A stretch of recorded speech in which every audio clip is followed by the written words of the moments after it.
வாழ்க வையகம் வாழ்க வளத்துடன் குரு வாழ்க குருவே துணை. உலகெங்கும் இருக்கும் மாய பக்தி குடும்பத்தினருக்கு டாக்டர் டிவைன் தினேஷன் அன்பான வணக்கங்கள். வாழ்க்கை ரகசியம், உங்கள் ராசி லக்னத்தோட வாழ்க்கை ரகசியம் என்னென்னு பார்க்க போகிறோம். இப்போ மேஷ ராசி மேஷ லக்னம் ரெண்டு பேருக்குமே நல்லா ஒர்க் ஆகும் இது, சரிங்களா? இப்படி தான் ஜென்ரலாக ஒரு லைஃப் பேட்டர்ன் இருக்க போகுது. இப்போ நம்ம சொல்கிறது பொது பலன். தமிழர்களில் வந்து ஒரு 2 கோடி பேர் இருப்பாங்க. அவங்களுக்கான பொது பலனாக சொல்கிறோம். உங்களுடைய தனிப்பட்ட ஜாதகம் பொறுத்து கொஞ்சம் கொஞ்சம் மாறும், ஆனால் மெயின் பேஸ் இதுதான். சரி, இப்போ முதல்ல ஆரம்பித்தோன்னா நம்மளுடைய சிம்பிள் என்ன? மலை ஆடு. ஆடு தான் நம்மளுடைய சிம்பிள். நீங்கள் நான் இங்கே ஜஸ்ட் ஆடு பாருங்களேன். சும்மா எங்கன்னா உட்காந்துக்கும்போது கோவில்களில் எங்கேயாவது இருக்கும்போது நீங்கள் ஆடு பாருங்கள். 2 ஆடு வந்து அதை முட்டிக்கினே இருக்கும், விட்டுக்கிட்டே இருக்க, சண்டை விட்டு இருக்கோம். நீங்கள் அப்படியே மேஷராசிக்காரங்க நம்ம நண்பர்களை பாருங்களேன், ஏதாவது ஒரு வம்பு இழுத்துக்கிட்டே இருப்பாங்க, சும்மாவே இருக்கும். அப்புறம் என்ன சொல்கிறது, ஏதாவது ஒரு வம்பு இழுத்துக்கிட்டே இருப்பாங்க. அவங்களுக்கு வந்து என்னென்னா ரத்தம் சூடாக இருக்கும். இது வந்து நெருப்பு வீடு, ஆண் வீடு. இது வந்து செவ்வாய் பகவான் ஆதிக்கம் உள்ள வீடு. ஸோ அதனால் ரத்தம் சூடாக இருக்கும். ஏதாவது சண்டைக்கு வாடா அப்படின்ற மாதிரி எடுக்கிறது அந்த சூடு. இதுதான் அவங்களோட அதாவது அவங்களுக்கு வந்து எனர்ஜி ரொம்ப ஹையாக இருக்கும்.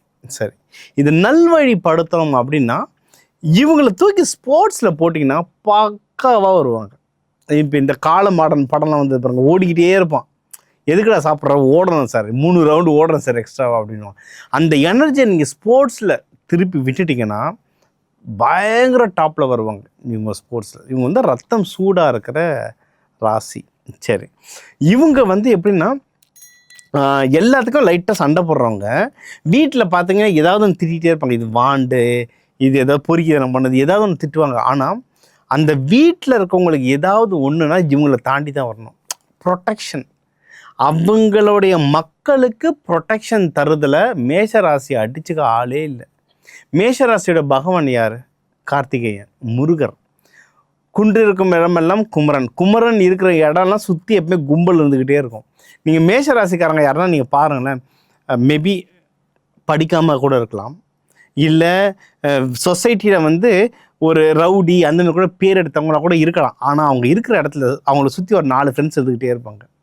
அவங்க வந்து ஒரு அட்ராக்ஷன். இன்னொன்று, அவங்க ஃப்ரெண்ட்ஸுங்களுக்காக அவங்க எவ்வளோ தூரம் வேணாலும் இறங்கி செய்வாங்க. அது ஒரு நல்ல குணம் மேஷராசி. சரி, இது அப்படியே நீங்கள் கல்யாணத்துக்கு வச்சுப்பாங்க. காதல் கல்யாணம், அதாவது இருக்கிறதுலே கல்யாணத்தில் யாருன்னா கொடுத்து வச்சவங்க யாருன்னா மேஷராசி லக்னக்காரங்க. ஏன்னா இவங்களுக்கு அப்படியே 7 யாருன்னு பார்த்தீங்கன்னா சுக்கிரன் வீடு. இவங்களுக்கு அமையிறது எல்லாமே அழகாகவும் அன்பாகவும் இவங்களை பார்த்துக்கிற மாதிரியான காதலன் காதலி இல்லை மனைவி தான் அமையும். நீங்கள் நம்ம நிறைய இடத்துல பார்த்துருக்கீங்களா, குடிச்சிட்டு விழுந்து கிடப்பான், அவன் ஒய்ஃப் வந்து தூக்கிட்டு போவோம். அது சொல்லுவாங்க, எவ்வளோ நல்ல பொண்ணு, அது எப்படி வந்து வாச்சிருக்கான் பாருன்னு. எல்லா மேஷராசிக்காரர்களுக்கும் பொதுவாகவே அழகானவங்களும் அன்பான துணைவியாராக தான் அமையும். அதை கரெக்டாக யூஸ் பண்ணிக்கிட்டாங்கன்னா வாழ்க்கை வந்து அவ்வளோ சூப்பராக ஜாலியாக இருக்கும். மேஷராசிக்கு வாழ்க்கை அவ்வளோ ஜாலியாக இருக்கும். கொடுத்து வச்ச ராசி லக்னக்காரங்க இவங்க. சரி, ஓகே. அதே மாதிரி இந்த காதல் கல்யாணத்தை கூட சின்ன வயசுலேயே துணிச்சலாக நிற்கிறது. 16 வயசு ஒரு +1 படிக்கிற பையனாக இருப்பான், லவ் பண்ணிட்டு எல்லாரும் எதிர்த்து துணிச்சலாக நிற்பான். அந்த துணிச்சல். மலை ஆடு பார்த்திங்கன்னா ரொம்ப ஸ்டீப்பாக இருக்கும் மலை, அப்படியே சின்ன இடுகளை காலேஜ் உச்ச ஏறி முனையில் நின்றுட்டுருக்கோம். இது எப்படி நிற்கிது, விழாதான்னு நம்ம யோசிப்போம். அந்த மாதிரி அவங்க லைஃப்பில் அதே மாதிரி தான், உலகமே வரட்டும் நான் பார்த்துக்கிறேன் அப்படின்னு துணிச்சலாக வந்து நிற்பாங்க. அது காதல் கல்யாணமாக இருந்தாலும் சரி, இல்லை அவங்க வீட்டுக்குன்னு ஒரு விஷயமா இருந்தாலும் சரி, இல்லை அவங்க டீம் மெம்பர் அவங்க நண்பர்களுக்கு எதனா ஒன்று பிரச்சனைனாலும் சரி, டக்குன்னு போய் நிற்பாங்க. நிறைய பேர்கள் நீங்கள் பார்க்கலாம், வீரன், பருத்தி வீரன், வீரன், இந்த முருகன், இந்த மாதிரி பேர்லாம் பார்க்கலாம். ஏதாவது செவ்வாய் ஆதிக்கம் இருக்கிறது அவங்களோட கேரக்டர் அப்படி தான். ஃப்ரெண்டுங்களுக்குலாம் டப்புன்னு ஓடுவாங்க. மதுரைலாம் செவ்வாயோட நல்ல ஆதிக்கம். மதுரைக்காரங்களை பாருங்கள், என்னல பங்காளி என்னாச்சு டக்குன்னு ஓடுவாங்க. அவங்க குணாதிசயம் இந்த மாதிரி. உங்களுக்கு ஹஸ்பண்டோ காதலன் காதலியோ உங்களுக்கு மேஷ ராசியில் லக்னத்தில் அமைஞ்சிட்டாங்க அப்படின்னா உங்களுக்கு கடைசி வரைக்கும் நின்று உங்களை பார்த்துப்பாங்க. வேறு சில சேட்டை பண்ணுவாங்க, அது வேறு. ஆனால் உங்களுக்கு ஒன்றுனா அவங்கள தாண்டி தான் வரணும். ஸோ இது வந்து கல்யாணம். அதே மாதிரி இவங்களுக்கு வந்து கரியர், படிப்பு, கரியர் அப்படின்லாம் பார்த்திங்கன்னா இது வந்து ஒரு 3 நட்சத்திரம் வரும். அஸ்வினி, பரணி, அதுக்கப்புறம் கிருத்திகை வரும். இது எல்லாமே ரொம்ப பவர்ஃபுல்லான நட்சத்திரங்கள். இவங்க வந்து ஸ்போர்ட்ஸ், நிறைய போலீஸ் பார்த்திங்கன்னா, போலீஸ், மிலிட்ரி, டிஃபென்ஸ், இதிலெல்லாம் நிறைய மேஷராசி லக்னக்காரங்க இருப்பாங்க. செக்யூரிட்டியிலே நல்ல பதவிகள் அதிலெல்லாம் இருப்பாங்க. இது வந்து அரசாங்க ராசி லக்னம். சில ராசி லக்னம் வந்து அரசாங்க உத்தியோகம் யாருக்கு கிடைக்கும், இது வந்து அரசு. ஏன்னா இது சிவபெருமானுடைய புள்ள முருகன். அப்போ சிவபெருமான் தான் கவர்மெண்ட்டு, சூரியன் தான் கவர்மெண்ட்டு, அவரோட புள்ள. இதுவும் அரசாங்கம். நிறைய பேருக்கு இதில் கவர்மெண்ட் ஜாப் கிடைக்கும். சரிங்களா? கவர்மெண்ட் ஜாப் ரிலேட்டடான ப்ராஜெக்ட்ஸ் எடுப்பாங்க. அதே மாதிரி சொன்ன இவங்க வந்து வாரியர், சண்டை, அந்த தைரியம் இருக்கும். இப்போ நான் வந்து இல்லைங்க என் பையன் இந்த மாதிரி சண்டைக்கு போக மாட்டாங்க. சண்டைன்னா ரோட்டில் நின்று சண்டை போடுறதில்ல, எல்லாத்துலேயுமே துணிச்சல் ஜாஸ்தியாக இருக்கும். அது நல்வழிப்படுத்திட்டிங்கன்னா ஒன்று ஸ்போர்ட்ஸில் போவாங்க, இல்லை போலீஸ், மிலிட்ரி அந்த மாதிரி போவாங்க, ஆக்ரோஷமாக சண்டை போடுறது. இன்னொரு லைன் இப்போ நிறைய நீங்கள் எங்கே பார்க்கலாம்னா ஆண்டர்ப்ரனர்ஸ், தொழில் முனைவோர். அதாவது அப்பா எனக்கு பிஸ்னஸ் கொடுத்தாரு, அப்பாவோட பிஸ்னஸ் பார்த்துக்கிறேன் அப்படி இல்லை. அப்பா வந்து ஒரு பெரிய பிஸ்னஸ் கொடுத்துருப்பாரு, அதெல்லாம் இருக்கட்டும், நானாக ஒன்று உருவாக்குவேன். இந்த இவர் முருகன் சொல்வார்ல, எனக்கென்று ஒரு உலகம், எனக்கென்று ஒரு மக்கள் அப்படின்னால, அந்த மாதிரி எனக்குன்னு நான் ஒன்று உருவாக்கி அதில் ஜெயிச்சும் காட்டுறவங்க தான் இந்த மேஷராசி. துணிச்சல் வந்து அவ்வளோ ஜாஸ்தியாக இருக்கும். சரிங்களா? பிஸ்னஸ் பண்ணுறதுக்கு, கவர்மெண்ட் ஜாபு போகிறதுக்கெலாம் சூப்பரான ராசி.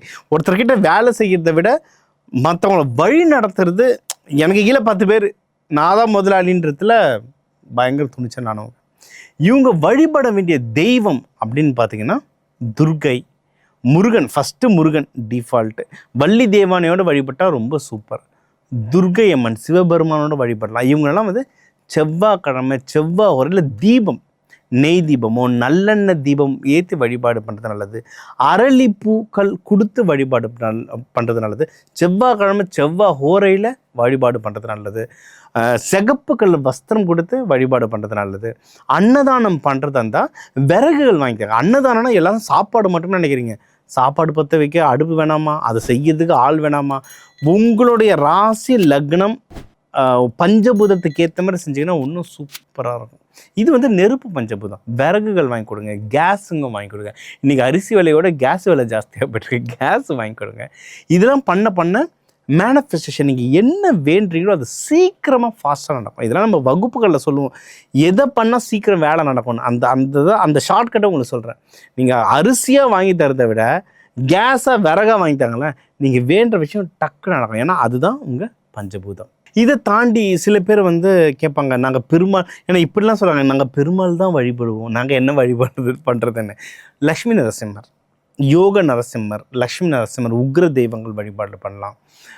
ஆஞ்சநேயரை வழிபாடு பண்ணலாம். ஏன்னா இப்போ நார்த் இந்தியாவில் போய்ட்டு லக்ஷ்மி நரசிம்மர்னால் நிறைய பேருக்கு தெரியாது. ஆஞ்சநேயரை வழிபாடு பண்ணலாம்.